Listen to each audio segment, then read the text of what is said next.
जिस पास बैठिया सबना दावे, जिस पास बैठिया सोहिए सबना दावे साहो। सुन कर सतगुर सहज सुभाए, कहो नहीं अब आवन पाए। वाहिगुरु जी का खालसा, वाहिगुरु जी की फतेह। ਸਾਹਿਬ ਸਤਿਗੁਰੂ ਸ੍ਰੀ ਗੁਰੂ ਗ੍ਰੰਥ ਸਾਹਿਬ ਜੀਆਂ ਦੀ ਪਾਵਨ ਪਵਿੱਤਰ ਹਜ਼ੂਰੀ ਅੰਦਰ ਸੁਭਾਈਮਾਨ ਹੋ ਰਹੀ ਗੁਰੂ ਕੀ ਸੰਗਤ, ਆਪ ਸੰਗਤ ਨੇ ਸਤਿਗੁਰਾਂ ਦੇ ਦਰਬਾਰ ਵਿੱਚ ਬੈਠ ਕੇ ਸਤਿਗੁਰਾਂ ਦੀ ਗੁਰਬਾਣੀ ਦੇ ਰਸ ਭਿੰਨੇ ਕੀਰਤਨ ਸ਼ਬਦ ਸਰਵਨ ਕਰਕੇ ਲਾਹਾ ਪ੍ਰਾਪਤ ਕੀਤਾ ਹੈ। ਦਸਵੇਂ ਪਾਤਸ਼ਾਹ ਧੰਨ ਗੁਰੂ ਗੋਬਿੰਦ ਸਿੰਘ ਸਾਹਿਬ ਮਹਾਰਾਜ ਸਾਹਿਬ ਜੀਆਂ ਦਾ ਇਤਿਹਾਸ ਜੋ ਆਪਾਂ ਲਗਾਤਾਰ ਲੜੀਵਾਰ ਗੁਰਬਾਣੀ ਇਤਿਹਾਸ ਦੇ ਅੰਦਰ ਸਰਵਨ ਕਰ ਰਹੇ ਹਾਂ। ਆਓ ਕੁਝ ਸਮੇਂ ਲਈ ਆਪਣੇ ਮਨ ਦੇ ਧਿਆਨ ਨੂੰ ਟਿਕਾ ਕੇ ਭਾਵਨਾ ਦੇ ਨਾਲ ਸਤਿਗੁਰਾਂ ਦੇ ਅਗੰਮੀ ਬਚਨ ਸਰਵਨ ਕਰੀਏ। ਪਿਛਲੇ ਦਿਨਾਂ ਵਿੱਚ ਆਪਾਂ ਇਤਿਹਾਸ ਸਰਵਨ ਕੀਤਾ ਸੀ। ਦਿੱਲੀ ਦੀ ਸੰਗਤ ਮਹਾਰਾਜ ਜੀਆਂ ਨੂੰ ਮੱਥਾ ਟੇਕਣ ਆਈ। ਭਾਈ ਲੱਖੀ ਸ਼ਾਹ ਵਣਜਾਰਾ ਜੀ ਆਏ। ਸਤਿਗੁਰਾਂ ਨੇ ਆਪਣੇ ਪਿਤਾ ਦੇ ਧੜ ਦੇ ਸੰਸਕਾਰ ਬਾਰੇ ਪੁੱਛਿਆ। ਨਾਲ ਹੀ ਭਾਈ ਲੱਖੀ ਸ਼ਾਹ ਜੀਆਂ ਨੂੰ ਕਈ ਵਾਰ ਮਹਾਰਾਜ ਨੇ ਬਖਸ਼ਿਸ਼ ਕੀਤੇ।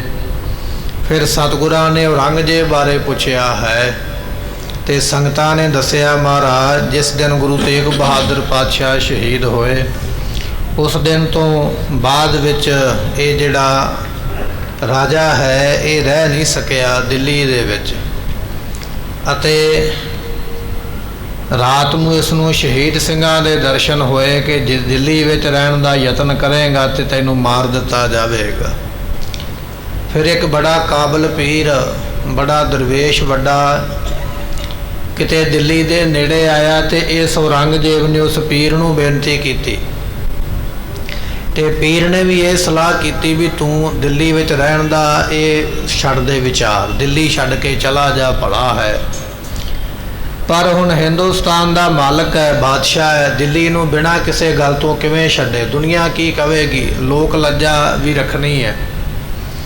ਫਿਰ ਬਹਾਨਾ ਇਹ ਬਣਾਇਆ, ਗੋਲਕੰਡਾ ਨਾਮ ਦੀ ਇੱਕ ਰਿਆਸਤ ਹੈ, ਸੋ ਉਸ ਰਿਆਸਤ ਵਿੱਚ ਇੱਕ ਰਾਜਾ ਰਹਿੰਦਾ, ਨਾਮ ਹੈ ਤਾਨੇ ਸ਼ਾਹ।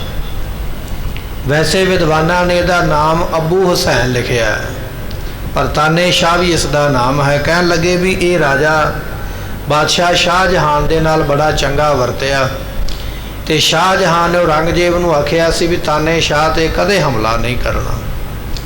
ਹੁਣ ਬਹਾਨਾ ਇਹ ਬਣਾਇਆ ਵੀ ਤਾਨੇ ਸ਼ਾਹ ਦੇ ਕੋਲ ਇੱਕ ਬੜਾ ਕੀਮਤੀ ਹੀਰਾ ਹੈ ਜਿਹੜਾ ਮੁੰਦਰੀ ਦੇ ਨਗ ਵਿੱਚ ਜੜਿਆ ਤੇ ਉਹ ਮੁੰਦਰੀ ਆਪਣੇ ਹੱਥਾਂ ਵਿੱਚ ਪਾ ਕੇ ਰੱਖਦਾ। ਇੱਕ ਆਪਣਾ ਬੜਾ ਕੀਮਤੀ ਜੌਹਰੀ ਉਹਦੇ ਕੋਲ ਭੇਜ ਕੇ ਉਹਦੀ ਕੀਮਤ ਬਾਰੇ ਪਤਾ ਕਰਾਇਆ ਤੇ ਜੌਹਰੀ ਨੇ ਆ ਕੇ ਦੱਸਿਆ ਹਿੰਦੁਸਤਾਨ ਦੀ ਕਮਾਈ ਦੇ 3 ਹਿੱਸੇ ਹੋਰ ਇਕੱਠੇ ਕਰੇਗਾ ਤੇ ਤਾਂ ਉਹ ਖਰੀਦਿਆ ਜਾ ਸਕਦਾ, ਇੰਨਾ ਉਹਦਾ ਕੀਮਤੀ ਮੁੱਲ ਹੈ। ਇਹ ਗੱਲ ਸੁਣ ਕੇ ਇਹ ਮੁਸਲਮਾਨੀ ਰਿਆਸਤਾਂ ਵਿੱਚੋਂ ਇੱਕ ਦੀ ਰਾਜਧਾਨੀ ਸੀ ਗੋਲਕੰਡਾ, ਜਿਸ ਨੂੰ ਅੱਜ ਆਪਾਂ ਹੈਦਰਾਬਾਦ ਆਖਦੇ ਹਾਂ। ਉਹਨਾਂ ਸਮਿਆਂ ਵਿੱਚ ਇਹਦਾ ਨਾਮ ਗੋਲਕੰਡਾ ਹੈ। ਸੋ ਕਹਿਣ ਲੱਗੇ ਉੱਥੇ ਰਾਜਾ ਰਾਜ ਕਰਦਾ ਹੈ ਤੇ ਇਸ ਨੇ ਫਿਰ ਔਰੰਗਜ਼ੇਬ ਨੇ ਉਹਦੇ ਉੱਪਰ ਹਮਲਾ ਕੀਤਾ ਸੀ ਤੇ 7 ਮਹੀਨੇ ਉਹਨੇ ਇਹਦਾ ਮੁਕਾਬਲਾ ਕੀਤਾ। ਜਦੋਂ ਦਿੱਲੀ ਨੂੰ ਛੱਡ ਕੇ ਔਰੰਗਜ਼ੇਬ ਗਿਆ 7 ਮਹੀਨੇ ਉਹ ਸੂਰਮੇ ਰਾਜੇ ਨੇ ਇਹਦੇ ਨਾਲ ਅੱਗੋਂ ਜੰਗ ਕਰਕੇ ਇਹਨੂੰ ਰੋਕੀ ਰੱਖਿਆ। ਪਰ ਇਹ ਹੁਣ ਵੱਡਾ, ਇਹਦੇ ਕੋਲ ਫੌਜ ਜ਼ਿਆਦੀ ਹੈ, ਤਾਕਤ ਜ਼ਿਆਦੀ ਹੈ। 7 ਮਹੀਨਿਆਂ ਬਾਅਦ ਇਸ ਨੇ ਉਸ ਨੂੰ ਕੈਦ ਕਰ ਲਿਆ, ਉਹਦੇ ਰਾਜ 'ਤੇ ਕਬਜ਼ਾ ਕਰ ਲਿਆ, ਵਿਸ਼ਵਾਸਘਾਤ ਕਰਕੇ, ਦਗਾ ਕਰਕੇ, ਫਰੇਬ ਕਰਕੇ। 1687 ਦੇ ਵਿੱਚ ਉਸ ਨੂੰ ਕੈਦ ਕੀਤਾ। 17 ਸਾਲ ਉਸ ਨੂੰ ਕੈਦ ਰੱਖਿਆ। 1700 ਕਹਿਣ ਲੱਗੇ ਵੀ ਕੁਝ ਸਮਾਂ ਉੱਪਰ ਪਾ ਕੇ 1704 ਦੇ ਵਿੱਚ ਉਹ ਰਾਜਾ ਇਹਦੀ ਕੈਦ ਵਿੱਚ ਹੀ ਮਰਿਆ। 17 ਸਾਲ ਉਹਨੂੰ ਕੈਦ ਰੱਖਿਆ ਤੇ ਤੜਫ ਕੇ ਉਸ ਨੂੰ ਤੜਫਾ ਕੇ, ਭੁੱਖਾ ਪਿਆਸਾ ਰੱਖ ਕੇ, ਕਸ਼ਟ ਤਸੀਹੇ ਦੇ ਕੇ ਉਸ ਨੂੰ ਇਸ ਨੇ ਇਸ ਤਰ੍ਹਾਂ ਮਰਵਾਇਆ ਜਾਂ ਮਾਰ ਦਿੱਤਾ। ਸੋ ਕਹਿਣ ਲੱਗੇ ਅਸਲੀ ਨਾਮ ਉਹਦਾ ਅੱਬੂ ਹੁਸੈਨ ਸੀ ਤੇ ਇਹਦੇ ਇਲਾਕੇ ਦੇ ਲੋਕ ਉਹਦੇ ਨਾਲ ਬੜਾ ਪਿਆਰ ਕਰਦੇ ਸਨ। ਅੱਜ ਵੀ ਉਹਦੀਆਂ ਯਾਦਗਾਰਾਂ ਤੁਹਾਨੂੰ ਹੈਦਰਾਬਾਦ ਜਿਹੜਾ ਸ਼ਹਿਰ ਹੈ ਨਾ ਉਹਦੇ ਵਿੱਚ ਵੇਖਣ ਨੂੰ ਮਿਲ ਜਾਂਦੀਆਂ। ਅੱਜ ਵੀ ਉੱਥੇ ਕਈ ਕਹਾਵਤਾਂ ਉਸ ਰਾਜੇ ਦੇ ਨਾਮ ਤੇ ਬਣੀਆਂ, ਕਿਉਂਕਿ ਉਹਨਾਂ ਲੋਕਾਂ ਦਾ, ਉੱਥੋਂ ਦੇ ਵਸਨੀਕਾਂ ਦਾ ਉਹਦੇ ਨਾਲ ਬੜਾ ਪਿਆਰ ਸੀ, ਬੜਾ ਚੰਗਾ ਰਾਜਾ ਸੀ। ਇਸ ਤਰ੍ਹਾਂ ਔਰੰਗਜ਼ੇਬ ਨੇ ਉਸ ਨੂੰ ਦਗਾ ਕਰਕੇ ਕੈਦ ਕੀਤਾ ਤੇ ਕੈਦ ਰੱਖ ਕੇ ਫਿਰ ਤਸੀਹੇ ਦੇ ਕੇ ਉਸ ਨੂੰ ਮਾਰਿਆ ਤੇ ਮਰਵਾਇਆ ਗਿਆ। ਸੋ ਕਹਿੰਦੇ ਵੀ ਇਸ ਤਰ੍ਹਾਂ ਇਹ ਜਿਹੜਾ ਰਾਜਾ ਹੈ ਇਹਨੇ ਇਸ ਤਰ੍ਹਾਂ ਕੀਤਾ ਹੈ। ਤੇ ਇਹਦਾ ਇਤਿਹਾਸ ਵਿਦਵਾਨ ਇਸ ਤਰ੍ਹਾਂ ਵੀ ਦੱਸਦੇ ਨੇ ਵੀ 1599 ਨੂੰ ਕੁਤਬ ਸ਼ਾਹ ਨਾਮ ਦਾ, ਕੁਤਬ ਮੁਹੰਮਦ ਕੁਲੀ ਨਾਮ ਦਾ ਇੱਕ ਰਾਜਾ ਹੋਇਆ, ਉਹਨੇ ਇਹ ਨਗਰ ਵਸਾਇਆ ਸੀ 1500 ਅਤੇ ਇਸੇ ਤਰ੍ਹਾਂ ਕਹਿਣ ਲੱਗੇ 99 ਦੇ ਵਿੱਚ 15ਵੀਂ ਸਦੀ ਵਿੱਚ ਇਹ ਸ਼ਹਿਰ ਵਸਿਆ ਸੀ। ਅਤੇ ਉਸਨੇ ਇਸ ਦਾ ਨਾਮ ਪਹਿਲਾਂ ਰੱਖਿਆ ਸੀ ਭਾਗ ਨਗਰ, ਕਿਉਂਕਿ ਭਾਗਮਤੀ ਉਹਦੀ ਘਰਵਾਲੀ ਦਾ ਨਾਮ ਸੀ ਰਾਜੇ ਦਾ, ਤੇ ਉਹਨੇ ਆਪਣੀ ਘਰਵਾਲੀ ਦੇ ਨਾਮ ਤੋਂ ਨਾਮ ਰੱਖ ਦਿੱਤਾ ਭਾਗ। ਤੇ ਇਸੇ ਤਰ੍ਹਾਂ ਸੋ ਕਹਿਣ ਲੱਗੇ ਜਦੋਂ ਇਹਦਾ ਨਾਮ ਭਾਗ ਨਗਰ ਰੱਖਿਆ, ਜਿੰਨਾ ਚਿਰ ਤੇ ਉਹ ਰਾਣੀ ਜਿਉਂਦੀ ਰਹੀ ਉਹਨਾਂ ਚਿਰ ਤੇ ਭਾਗ ਨਗਰ ਰਿਹਾ। ਜਦੋਂ ਉਹ ਰਾਣੀ ਮਰ ਗਈ ਫਿਰ ਇਹਦਾ ਨਾਮ ਹੈਦਰਾਬਾਦ ਜਿਹੜਾ ਹੈ ਨਾ ਉਹ ਦੁਨੀਆ ਵਿੱਚ ਪ੍ਰਸਿੱਧ ਹੋਇਆ। ਅੱਜ ਆਪਾਂ ਉਸ ਸ਼ਹਿਰ ਨੂੰ ਹੈਦਰਾਬਾਦ ਦੇ ਨਾਮ ਦੇ ਨਾਲ ਆਪਾਂ ਯਾਦ ਕਰਦੇ ਹਾਂ ਜਾਂ ਵੇਖ ਸਕਦੇ ਹਾਂ।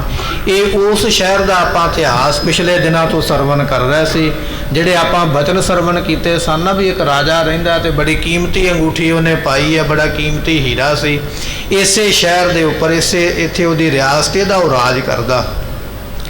ਔਰੰਗਜ਼ੇਬ ਨੇ ਕੈਦ ਕਰਕੇ ਉਸ ਨੂੰ ਤੇ ਫਿਰ ਮਾਰਿਆ। 17 ਸਾਲ ਕੈਦ ਰਿਹਾ ਤੇ ਕੈਦ ਵਿੱਚ ਹੀ ਵਿਚਾਰਾ ਉਹ ਰਾਜਾ ਮਰ ਗਿਆ, ਦਗਾ ਕਰਕੇ ਉਸ ਨੂੰ ਮਾਰਿਆ ਗਿਆ। ਇਹ ਔਰੰਗਜ਼ੇਬ ਨੇ ਦਿੱਲੀ ਛੱਡਣ ਦਾ ਬਹਾਨਾ ਬਣਾਇਆ, ਕਿਉਂਕਿ ਦਿੱਲੀ ਵਿੱਚ ਰਾਤ ਨੂੰ ਨੀਂਦ ਨਹੀਂ ਆਉਂਦੀ, ਰਹਿ ਨਹੀਂ ਸਕਦਾ। ਪਰ ਦਿੱਲੀ ਨੂੰ ਛੱਡਿਆ ਕਿਵੇਂ ਜਾਏ?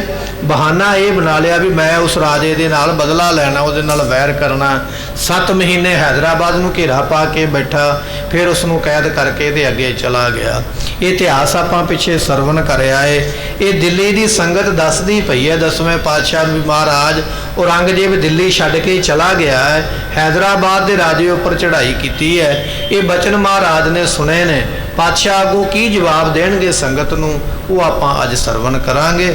ਆਓ ਆਪਣਾ ਧਿਆਨ ਟਿਕਾਈਏ, ਮਿਲ ਕੇ ਆਖੀਏ ਸਤਨਾਮ ਸ੍ਰੀ ਵਾਹਿਗੁਰੂ ਸਾਹਿਬ ਜੀ। ਸੁਨ ਕਰ ਸਤਿਗੁਰ ਸਹਿਜ ਸੁਭਾਏ। ਜਦੋਂ 10ਵੇਂ ਪਾਤਸ਼ਾਹ ਸਾਹਿਬ ਗੁਰੂ ਗੋਬਿੰਦ ਸਿੰਘ ਮਹਾਰਾਜ ਜੀਆਂ ਨੇ ਇਹ ਬਚਨ ਸੁਣੇ ਨਾ ਤੇ ਮਹਾਰਾਜ ਫਿਰ ਉਹਦਾ ਜਵਾਬ ਦੇਣ ਲੱਗੇ। ਸਤਿਗੁਰੂ ਕਹਿਣ ਲੱਗੇ, ਗੁਰੂ ਕੀ ਸੰਗਤ, ਤੁਸੀਂ ਆਖਦੇ ਹੋ ਵੀ ਔਰੰਗਜ਼ੇਬ ਫੌਜ ਲੈ ਕੇ ਤੇ ਉਸਨੇ ਚੜ੍ਹਾਈ ਕੀਤੀ ਹੈ ਦੁਸ਼ਮਣਾਂ ਦੇ ਉੱਪਰ, ਦੁਸ਼ਮਣਾਂ ਨੂੰ ਮਾਰਨ ਵਾਸਤੇ ਚਲਾ ਗਿਆ।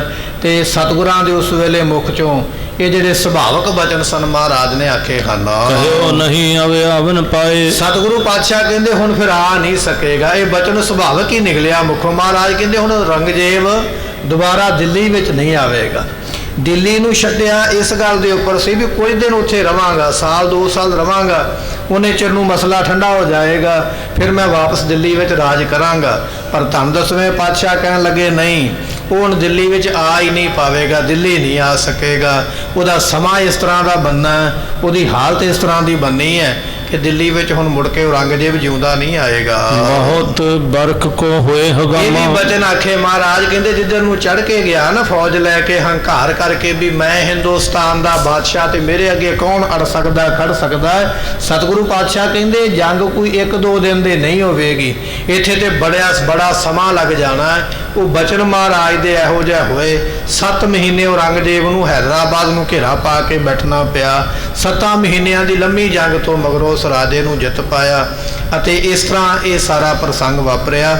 ਇਹ ਇਤਿਹਾਸ ਆਪਾਂ ਪਹਿਲਾਂ ਤਾਂ ਇਹ ਸਰਵਣ ਕਰ ਲਿਆ ਤਾਂ ਕਿ ਕਥਾ ਸਾਨੂੰ ਚੰਗੀ ਤਰ੍ਹਾਂ ਸਮਝ ਆ ਜਾਵੇ। ਸਤਿਗੁਰੂ ਪਾਤਸ਼ਾਹ ਕਹਿਣ ਲੱਗੇ ਵੀ ਇਹ ਭਾਈ ਲੰਮੇ ਸਮੇਂ ਦਾ ਹੰਗਾਮਾ ਤੋਂ ਭਾਵ ਹੁੰਦਾ ਝਗੜਾ, ਕਲੇਸ਼, ਲੜਾਈ, ਇਹ ਲੰਮਾ ਸਮਾਂ ਚੱਲਣੀ ਹੈ। ਮੈਂ ਕੋ ਭੋਗ ਜਾਏ ਜਮ ਧਾਮਾ। ਇਸ ਤੋਂ ਬਾਅਦ ਵਿੱਚ ਜਿੰਨੀ ਕੋਈ ਇਹਦੀ ਉਮਰਾ ਬਾਕੀ ਹੈ ਨਾ, ਮਹਾਰਾਜ ਕਹਿੰਦੇ ਭੋਗੇਗਾ ਤੇ ਫਿਰ ਇਹ ਜਾਵੇਗਾ ਕਿੱਥੇ? ਇਹਨੂੰ ਭਿਸ਼ਟ ਪ੍ਰਾਪਤ ਨਹੀਂ ਹੋਣਗੇ। ਜਾਏ ਜਮ ਧਾਮਾ, ਜਮਾਂ ਦੇ ਵਸ ਪਵੇਗਾ, ਇਹਦੀ ਸਜ਼ਾ ਇਹਨੂੰ ਮਿਲਣੀ ਹੈ। ਹਾਲੇ ਇਹਦੀ ਉਮਰਾ ਬਾਕੀ ਹੈ, ਅਜੇ ਇਹਨੇ ਕਈ ਪਾਪ ਕਰਨੇ ਨੇ। ਜਿੰਨਾ ਚਿਰ ਉਹ ਪਾਪ ਇਹਦੇ ਪੂਰੇ ਨਹੀਂ ਹੋ ਜਾਂਦੇ, ਉਮਰਾ ਪੂਰੀ ਨਹੀਂ ਹੋ ਜਾਂਦੀ, ਉਹਨਾਂ ਚਿਰ ਇਹ ਜਿਉਂਦਾ ਰਹੇਗਾ ਤੇ ਇਹ ਕੁਝ ਕਰਦਾ ਰਹੇਗਾ। ਜਦੋਂ ਇਹਦੀ ਉਮਰਾਂ ਪੂਰੀ ਹੋ ਗਈ ਉਸ ਵੇਲੇ ਇਸਨੇ ਜਮਾਂ ਦੇ ਵਸ ਪੈਣਾ ਹੈ। ਮਤੀ ਦਾਸ ਸਤਿਗੁਰੂ ਉਸ ਦੀਵਾਨ। ਵੇਲੇ ਸੰਗਤਾਂ ਨੇ ਪੁੱਛਿਆ, ਮਹਾਰਾਜ ਔਰੰਗਜ਼ੇਬ ਨੇ ਤੇ ਚਲੋ ਕਿਸੇ ਨੂੰ ਨਹੀਂ ਦੱਸਿਆ, ਤੁਸੀਂ ਦੱਸੋ ਵੀ ਔਰੰਗਜ਼ੇਬ ਦਿੱਲੀ ਵਿੱਚ ਕਿਉਂ ਨਹੀਂ ਰਹਿ ਸਕਦਾ, ਕੀ ਕਾਰਨ ਕੀ ਹੈ? ਤੇ ਸਤਿਗੁਰੂ ਕਹਿਣ ਲੱਗੇ ਬਚਨ ਤੇ ਗੁਪਤ ਹੈ, ਚਲੋ ਤੁਹਾਨੂੰ ਦੱਸ ਦਿੰਦੇ ਆ। ਮਹਾਰਾਜ ਕਹਿੰਦੇ ਗੁਰੂ ਕੀ ਸੰਗਤ, ਧੰਨ ਗੁਰੂ ਤੇਗ ਬਹਾਦਰ ਪਾਤਸ਼ਾਹ ਦੇ ਜਿਹੜੇ ਦੀਵਾਨ ਨੇ ਨਾ ਭਾਈ ਸਾਹਿਬ ਮਤੀ ਦਾਸ ਜੀ, ਉਹਨਾਂ ਨੇ ਬੜਾ ਗੁੱਸਾ ਖਾਧਾ ਜਦੋਂ ਉਹਨਾਂ ਨੂੰ ਆਰੇ ਨਾਲ ਚੀਰਨ ਤੋਂ ਉਪਰੰਤ ਸ਼ਹੀਦ ਕੀਤਾ ਗਿਆ। ਉਹਨਾਂ ਨੇ ਗੁਰੂ ਤੇਗ ਬਹਾਦਰ ਪਾਤਸ਼ਾਹ ਨੂੰ ਲੋਹੇ ਦੇ ਪਿੰਜਰੇ ਵਿੱਚ ਕੈਦ ਵੇਖਿਆ। ਇਸ ਗੱਲ ਦਾ ਗੁੱਸਾ ਸੀ ਉਹਦੇ ਮਨ ਵਿੱਚ ਵੀ ਮੇਰੇ ਗੁਰੂ ਨੂੰ ਕੈਦ ਕੀਤਾ।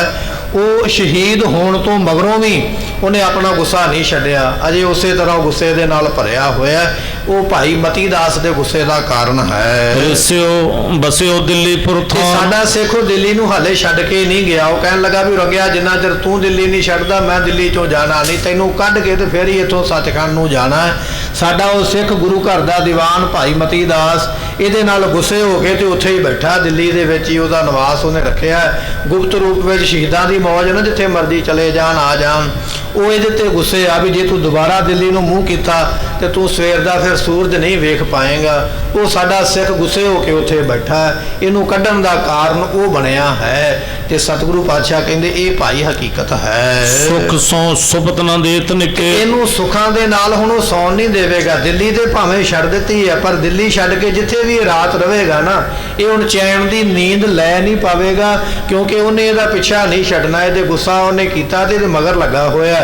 ਇਸ ਕਿਤੇ ਵੀ ਚਲਾ ਜਾਵੇ ਸੁਖ ਦੀ ਨੀਂਦ ਔਰੰਗਜ਼ੇਬ ਨੂੰ ਅੱਜ ਤੋਂ ਬਾਅਦ ਨਹੀਂ ਆਉਣੀ ਹੈ। ਇਹ ਮਹਾਰਾਜ ਬਚਨ ਆਖਦੇ ਹਨ। ਵਹਿ ਨਿਕਾਸਿਓ ਦੁਸ਼ਟ ਅਚੇਤ। ਇਸ ਕਰਕੇ ਇਸ ਦੁਸ਼ਟ ਨੂੰ ਸਾਡੇ ਸਿੱਖ ਦੀਵਾਨ ਮਤੀ ਦਾਸ ਨੇ ਦਿੱਲੀ ਵਿੱਚੋਂ ਕੱਢ ਕੇ ਬਾਹਰ ਮਾਰਿਆ।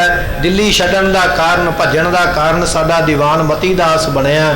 ਉਹ ਇਹਦੇ ਤੇ ਗੁੱਸੇ ਹੈ, ਨਾਰਾਜ਼ ਹੈ, ਕਿਉਂਕਿ ਇਹਨੇ ਨਾਵੇਂ ਪਾਤਸ਼ਾਹ ਦੀ ਬੜੀ ਨਰਾਦਰੀ ਕੀਤੀ ਹੈ, ਦੁਸ਼ਟਤਾਈ ਕੀਤੀ ਹੈ। ਇਸ ਕਰਕੇ ਉਹ ਰੁਕਿਆ ਵੀ ਤਾਂ ਹੈ ਕਿ ਨਾਵੇਂ ਪਾਤਸ਼ਾਹ ਦੇ ਬਚਨ ਸਾਂ ਵੀ ਮਤੀ ਦਾਸ ਇਹਨੂੰ ਕੁਝ ਕਹਿਣਾ ਨਹੀਂ, ਇਹਦੇ ਕੀਤੇ ਕਰਮਾਂ ਦਾ ਫਲ ਮਿਲਣਾ। ਸਤਿਗੁਰਾਂ ਦੇ ਇਹਨਾਂ ਬਚਨਾਂ ਦੇ ਭੈ ਕਰਕੇ ਉਹ ਬੈਠਾ ਤੇ ਹੋਇਆ ਹੈ, ਪਰ ਉਹਦੇ ਮਨ ਵਿੱਚ ਗੁੱਸਾ ਵੀ ਹੈ ਵੀ ਥੋੜਾ ਬਹੁਤਾ ਤੇ ਇਹਨੂੰ ਕੋਈ ਜਲਵਾ ਵਿਖਾਉਣਾ ਚਾਹੀਦਾ। ਇਸ ਕਰਕੇ ਉਹ ਗੁੱਸੇ ਵਿੱਚ ਹੈ। ਉਹਨੇ ਨਾ ਇਹਨੂੰ ਦਿੱਲੀ ਰਹਿਣ ਦੇਣਾ ਤੇ ਨਾ ਹੀ ਇਹਨੂੰ ਸਾਰੀ ਉਮਰ ਉਹਨੇ ਨੀਂਦ ਚੈਨ ਦੀ ਸੌਣ ਦੇਣਾ। ਐਸੀ ਇਹਦੀ ਹਾਲਤ ਹੋਣੀ ਹੈ। ਸੁਣ ਸਭ ਸਭਾ ਬਚਨ ਗੁਰ ਕੇਰੇ। ਜਦੋਂ ਸਾਰੀ ਸਭਾ ਨੇ ਜਿੰਨੇ ਦੀਵਾਨ ਵਿੱਚ ਬੈਠੇ ਨਾ, ਜਿਵੇਂ ਆਪਾਂ ਬੈਠੇ ਹੋਏ, ਇਸ ਤਰ੍ਹਾਂ ਦਸਵੇਂ ਪਾਤਸ਼ਾਹ ਦੇ ਕੋਲ ਸੰਗਤ ਬੈਠੀ ਹੈ। ਸਾਰੀ ਸੰਗਤ ਨੇ ਜਦੋਂ ਇਹ ਬਚਨ ਸੁਣੇ ਹਨ, ਬੰਦਾ ਨੰਮਰ ਹੋਏ ਤਿਸ ਬੇਰੇ। ਸਾਰਿਆਂ ਨੇ ਸਤਿਗੁਰਾਂ ਨੂੰ ਮੱਥਾ ਟੇਕਿਆ। ਉਮਰਾਂ ਜ਼ਰੂਰ 10 ਸਾਲ ਦੀ ਹੈ, ਪਰ ਵਾਕਿਆ ਹੀ ਗੁਰਤਾ ਗੱਦੀ ਦੇ ਇਹ ਯੋਗ ਨੇ, ਮਾਲਕ ਨੇ, ਜਿਨ੍ਹਾਂ ਨੂੰ ਆਉਣ ਵਾਲੇ ਸਮੇਂ ਦਾ, ਬਤੀਤ ਹੋ ਗਏ ਸਮੇਂ ਦਾ ਸਭ ਕੁਝ ਪਤਾ ਹੈ, ਜਿਹੜੇ ਗੁਪਤ ਤੇ ਪ੍ਰਗਟ ਸਾਰੀਆਂ ਗੱਲਾਂ ਜਾਣਦੇ। ਐਸੇ ਸਤਿਗੁਰੂ ਮਹਾਨ ਹਨ। ਇਹ ਮਹਿਮਾ ਜਾਣ ਕੇ ਸੰਗਤਾਂ ਨਮਸਕਾਰਾਂ ਕਰਦੀਆਂ ਹਨ। ਪ੍ਰਭ ਗਤ ਲਖੀ ਨਾ ਜਾਏ ਤੁਮਾਰੀ। ਨਾਲ ਹੀ ਬੇਨਤੀ ਕੀਤੀ, ਸਤਿਗੁਰੂ ਤੁਹਾਡੇ ਹੁਕਮ ਨੂੰ ਜਾਣ ਕੋਈ ਨਹੀਂ ਸਕਦਾ। ਖਿਨ ਮੈਂ ਅਵਰ ਖਿਨੇ ਮੈਂ ਅਵਰਾ ਅਤਰਦ ਚਲਤ ਤੁਮਾਰੇ। ਆਪ ਜੀ ਨੇ ਕਦੋਂ ਕੀ ਕਰ ਦੇਣਾ ਇਸ ਗੱਲ ਨੂੰ ਕੋਈ ਜਾਣਦਾ ਨਹੀਂ ਹੈ। ਹਮ ਅਲਪਗ ਰਹੇ ਡਰ ਧਾਰੀ। ਸਤਿਗੁਰੂ ਅਸੀਂ ਤੇ ਅਲਪਗ ਜੀਵ ਹਾਂ। ਸਾਡੇ ਕੋਲ ਨਾ ਸਰੀਰ ਦਾ ਤਾਕਤ ਹੈ, ਨਾ ਸਾਡੇ ਕੋਲ ਮਾਇਆ ਦਾ ਜ਼ੋਰ ਹੈ, ਨਾ ਕੋਈ ਬੁੱਧੀ ਦੀ ਸਿਆਣਪ ਹੈ। ਅਸੀਂ ਤੇ ਡਰਦੇ ਰਹੇ, ਪਤਾ ਨਹੀਂ ਔਰੰਗਜ਼ੇਬ ਨੇ ਕੀ ਕਰ ਦੇਣਾ, ਕੀ ਕਰ ਦੇਣਾ। ਪਰ ਸਮਝ ਅੱਜ ਆਈ ਵੀ ਔਰੰਗਜ਼ੇਬ ਦੇ ਹੱਥ ਵਿੱਚ ਕੁਝ ਨਹੀਂ ਹੈ। ਤੁਸੀਂ ਤੇ ਇੱਕ ਛਿਣ ਦੇ ਵਿੱਚ ਹੀ ਔਰੰਗੇ ਨੂੰ ਦਿੱਲੀੋਂ ਭੱਜਣ ਵਾਸਤੇ ਮਜਬੂਰ ਕਰ ਦਿੱਤਾ ਤੇ ਸੁਖ ਦੀ ਨੀਂਦ ਇਹਨੂੰ ਸਾਰੀ ਉਮਰ ਨਹੀਂ ਆਉਣੀ। ਮਹਾਰਾਜ ਇਹ ਤੁਸੀਂ ਸਮਰੱਥ ਹੋ ਤੇ ਐਸੇ ਕਾਰਜ ਕਰਦੇ ਹੋ, ਅਸੀਂ ਅਲਪਗ ਜੀਵ ਤੇ ਐਵੇਂ ਡਰਦੇ ਰਹਿੰਦੇ ਹਾਂ। ਇਤਿਆਦ ਬਿਰਤੰਤ ਕੁਛ ਭਏ। ਇਸ ਤਰ੍ਹਾਂ ਦੇ ਕਈ ਬਚਨ ਮਹਾਰਾਜ ਜੀਆਂ ਦੇ ਉੱਥੇ ਸੰਗਤ ਵਿੱਚ ਬੈਠਿਆਂ ਹੋਏ ਹਨ। ਹੁਣ ਉੱਠ ਸਤਿਗੁਰ ਮੰਦਰ ਗਏ। ਫਿਰ ਮਹਾਰਾਜ ਜੀ ਉੱਠ ਕੇ ਜਦੋਂ ਦੀਵਾਨ ਸਮਾਪਤ ਹੋਇਆ ਨਾ, ਅਰਦਾਸ ਹੋਈ, ਕੜਾਹ ਪ੍ਰਸ਼ਾਦ ਦੀ ਦੇਗ ਵਰਤ ਗਈ ਤੇ ਮਹਾਰਾਜ ਉੱਠ ਕੇ ਫਿਰ ਆਪਣੇ ਘਰ ਮਹਿਲਾਂ ਨੂੰ ਚਲੇ ਗਏ। ਸ਼ਸਤਰਨ ਕੋ ਅਭਿਆਸ ਕਨੇਰੇ। ਤੇ ਫਿਰ ਮਹਾਰਾਜ ਗੁਰਮੁਖੋ ਉਮਰਾਂ 10 ਸਾਲ ਦੀ ਹੈ, ਪਰ ਸ਼ਸਤਰਾਂ ਦਾ ਅਭਿਆਸ ਮਹਾਰਾਜ ਨੇ ਨਹੀਂ ਛੱਡਿਆ। ਜਦੋਂ ਪਟਨਾ ਸਾਹਿਬ ਰਹਿੰਦੇ ਨੇ ਉਦੋਂ ਤੇ 10 ਸਾਲ ਤੋਂ ਵੀ ਛੋਟੇ ਨੇ, 7-8 ਸਾਲ ਦੀ ਉਮਰ ਆ। ਉੱਥੇ ਵੀ ਨਿੱਕੀਆਂ ਨਿੱਕੀਆਂ ਟੋਲੀਆਂ ਬਣਾ ਕੇ ਬੱਚਿਆਂ ਦੀਆਂ ਤੇ ਉਹਨਾਂ ਦੇ ਨਾਲ ਸ਼ਸਤਰਾਂ ਦੀ ਗੱਲਬਾਤ ਕਰਦੇ, ਸ਼ਸਤਰਾਂ ਦਾ ਹੀ ਅਭਿਆਸ ਕਰਦੇ। ਹੁਣ ਅਨੰਦਪੁਰ ਸਾਹਿਬ ਦੇ ਵਿੱਚ ਆ ਗਏ ਨੇ, ਇੱਥੇ ਵੀ ਮਹਾਰਾਜ ਸ਼ਸਤਰ ਵਿਦਿਆ ਦਾ ਅਭਿਆਸ ਕਰਦੇ ਹਨ। ਦਿਨ ਪ੍ਰਤੀ ਲਾਗੇ ਕਰਨ ਵਡੇਰੇ। ਇਹ ਸਤਿਗੁਰੂ ਪਾਤਸ਼ਾਹ ਜੀ ਦਿਨ ਪ੍ਰਤੀ ਦਿਨ ਨਵੇਂ ਚੋਜ ਕਰਦੇ, ਕਿਉਂਕਿ ਵਿਦਵਾਨਾਂ ਦਾ ਬਚਨ ਹੈ ਬਿਖ ਵਿਦਿਆ ਅਭਿਆਸ ਬਿਨ। ਜਿਹੜਾ ਅਭਿਆਸ ਛੱਡ ਦੇਵੇ ਉਹ ਵਿਦਿਆ ਜ਼ਹਿਰ ਹੋ ਜਾਂਦੀ ਹੈ, ਕਿਉਂਕਿ ਉਹ ਵਿਦਿਆ ਸਿੱਖੀ ਹੋਈ ਚਲੇ ਜਾਂਦੀ ਹੈ। ਰੋਜ਼ ਕੰਮ ਨਾ ਕਰੋ ਜਿਹੜਾ ਕਰਦੇ ਹੋ, ਸਮਾਂ ਪਾ ਕੇ ਕਰੋ, 5-10 ਸਾਲ ਬਾਅਦ ਕਰੋ, ਤੇ ਵੱਡੇ ਤੋਂ ਵੱਡਾ ਕਾਰੀਗਰ ਮਾਹਰ ਵੀ ਜਿਹੜਾ ਨਾ ਭੁੱਲ ਜਾਂਦਾ ਹੈ, ਕਮੀਆਂ ਰਹਿ ਜਾਂਦੀਆਂ। ਕਿਉਂਕਿ ਵਿਦਿਆ ਅਭਿਆਸ ਦੇ ਨਾਲ ਹੀ ਹੈ। ਕੰਮ ਰੋਜ਼ ਕਰੋਗੇ ਤੇ ਤਜਰਬਾ ਬਣਿਆ, ਅੱਗੇ ਤੋਂ ਅੱਗੇ ਤਜਰਬਾ ਵੱਧਦਾ, ਅਭਿਆਸ ਵੱਧਦਾ, ਗਿਆਨ ਵੱਧਦਾ, ਹੁਨਰ ਵੱਧਦਾ। ਛੱਡ ਦਈਏ ਤੇ ਉਹ ਘਟਨਾ ਸ਼ੁਰੂ ਹੋ ਜਾਂਦਾ ਹੈ। ਤਾਂ ਹੀ ਵਿਦਵਾਨਾਂ ਨੇ ਲਿਖਿਆ, ਬਿਖ ਵਿਦਿਆ ਅਭਿਆਸ ਬਿਨ, ਅਭਿਆਸ ਤੋਂ ਬਿਨਾ ਵਿਦਿਆ ਜ਼ਹਿਰ ਹੋ ਜਾਂਦੀ ਹੈ, ਖਤਮ ਹੋ ਜਾਂਦੀ ਹੈ। ਸੋ ਸਤਿਗੁਰੂ ਜੀ ਉਸ ਵਿਦਿਆ ਨੂੰ ਰੋਜ਼ ਕਮਾਉਂਦੇ ਨੇ, ਰੋਜ਼ ਮਹਾਰਾਜ ਸਾਹਿਬ ਦੀ ਸ਼ਸਤਰਾਂ ਦੀ ਵਿਦਿਆ ਨੂੰ ਅਪਣਾਉਂਦੇ ਖੇਡਦੇ ਹਨ।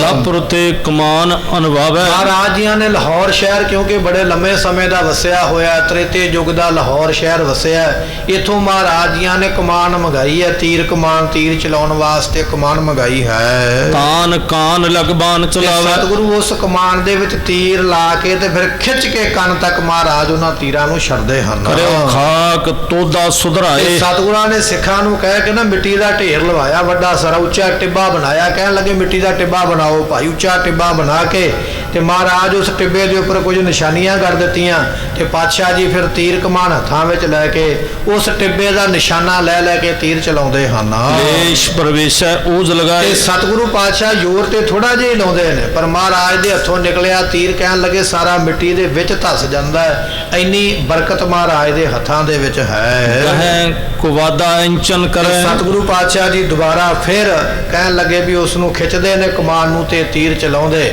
ਧੰਨ ਦਸਵੇਂ ਪਾਤਸ਼ਾਹ ਮਹਾਰਾਜ ਜੀ ਦੀ ਕਥਨੀ ਜਿਹੜੀ ਹੈ ਨਾ, ਕਥਨ ਨਹੀਂ ਕੀਤੀ ਜਾ ਸਕਦੀ। ਪੌਂਟਾ ਸਾਹਿਬ ਦੀ ਧਰਤੀ ਤੇ ਅੱਜ ਵੀ ਤੁਹਾਨੂੰ ਉਹ ਸਥਾਨ ਨਜ਼ਰ ਆਵੇਗਾ, ਮਹਾਰਾਜ ਬੈਠੇ ਕਿਤੇ ਨੇ ਤੇ ਤੀਰ ਕਿਤੇ ਪਹੁੰਚਦੇ ਪਏ। ਸਤਿਗੁਰੂ ਪਾਤਸ਼ਾਹ ਜੀ ਅਨੰਦਪੁਰ ਸਾਹਿਬ ਦਾ ਜੰਗ ਕਰਦੇ ਪਏ, 4-4 ਮੀਲ ਮਹਾਰਾਜ ਦੇ ਤੀਰ ਜਿਹੜੇ ਨੇ ਦੁਸ਼ਮਣਾਂ ਦੇ ਮੰਜਿਆਂ ਦੇ ਪਾਵਿਆਂ ਦੇ ਵਿੱਚ ਮਹਾਰਾਜ ਨੇ ਠੋਕ ਛੱਡੇ। ਐਸੀ ਮਹਾਰਾਜ ਦੇ ਕੋਲ ਵਿਦਿਆ, ਇੰਨਾ ਬਲ ਮਹਾਰਾਜ ਦੇ ਸਰੀਰ ਵਿੱਚ ਹੈ। ਸੋ ਇਸ ਤਰ੍ਹਾਂ ਦੇ ਮਹਾਰਾਜ ਵੱਡੇ ਕਾਰਜ ਕਰਨ ਵਾਲੇ, ਇੰਨੀ ਸਮਰੱਥਾ ਰੱਖਦੇ ਨੇ। ਇੱਕ ਵੇਲੇ ਵਜ਼ੀਰ, ਦੁਸ਼ਮਣ ਵਜ਼ੀਰ ਸਲਾਹਾਂ ਕਰਦੇ ਪਏ, ਮੰਜੇ ਤੇ ਬੈਠੇ, ਤੇ ਸਤਿਗੁਰੂ ਪਾਤਸ਼ਾਹ ਜੀ ਨੇ ਤੀਰ ਚਲਾਇਆ।